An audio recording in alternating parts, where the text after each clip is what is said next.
இந்த காலச்சக்கரம் மிக மிக வினோதமானது நண்பர்களே.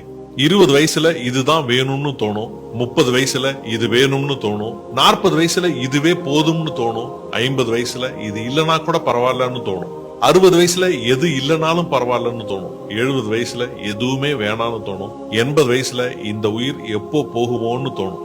காலமாற்றம், கால சுழற்சி, கால நேரம் மிக மிக வினோதமானது.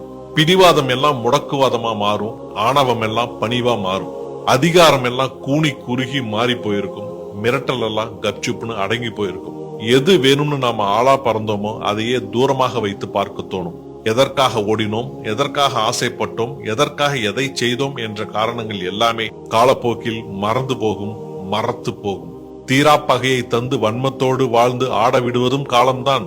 அதன் பின் ஆட்டத்தை அடக்கி மறதியை கொடுத்து ஓரமாய் நம்மை உட்கார வைப்பதும் அதே காலம்தான்.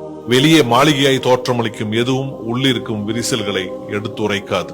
வாழ்க்கையில் பக்குவம் கிடைப்பது அவ்வளவு எளிதல்ல நண்பர்களே.